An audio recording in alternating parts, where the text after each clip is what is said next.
Welcome to 5 Minutes of Peace, a time for you to reflect, recharge, and renew. 5 minutes to awaken something within yourself. Created by thepeaceroom.love. On today's episode, we have a special guest for you. Please enjoy. My name is Amanda Creasey. I am an educator, author, and the outdoors writer for Cooperative Living magazine. I am here today to share with you a reading from my debut novel, a work of literary speculative fiction, entitled An Expected End. And what I would like you to know about this novel before I begin reading is, although it's a book that takes place in a near future where everyone can find out when they're going to die, it is not a book about death. An Expected End is a book about life and how we choose to live it, about time and how we choose to spend it, about love and some of the many ways in which it comes to us. And it's a book about acceptance and belonging and family. Essentially, An Expected End is a book about being human. And the portion I would like to read to you today comes from the epilogue, a reflection on the important things are in life. After the cake and the balloons and the presents, the day faded into evening, and Eden was a year older. Another year without Penelope. Marshall stood at his daughter's bedroom window and stared at the night sky. He listened to the sound of Eden sleeping and looked up at the moon.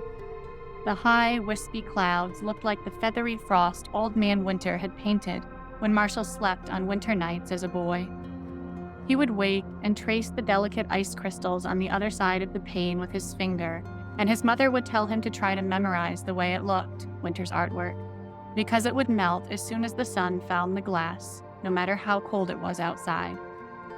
And Marshall thought of Penelope and all the beautiful and temporary things that make life worth living. Flower blossoms and icicles and sunrises. Marshall looked at his daughter, sleeping soundly in her new big girl bed.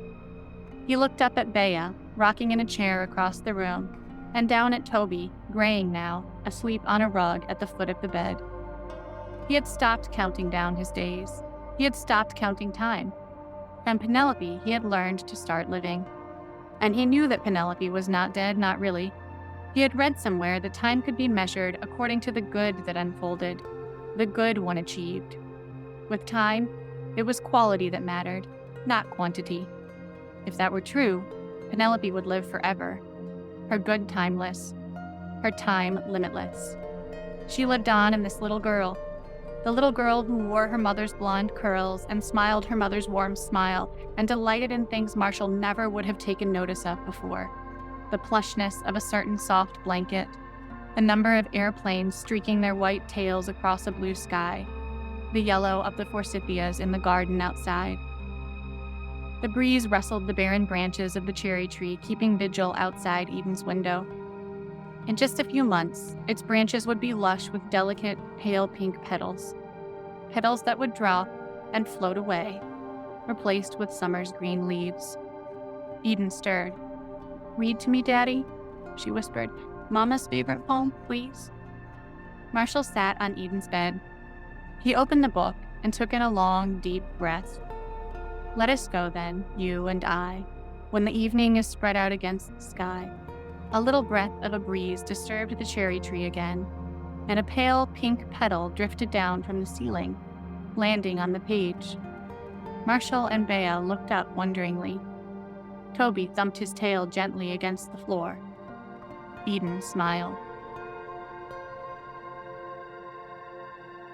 Once again, my name is Amanda Creasey, educator, author, and outdoors writer. You can find me at amandasuecreasey.com and on Instagram, where my handle is simply Amanda Sue Creasey. Thank you for listening, and thank yourself for taking 5 minutes of peace. If you would like to know more about the Peace Room and our Reiki treatments, crystal healings, and workshops, go to www.thepeaceroom.love.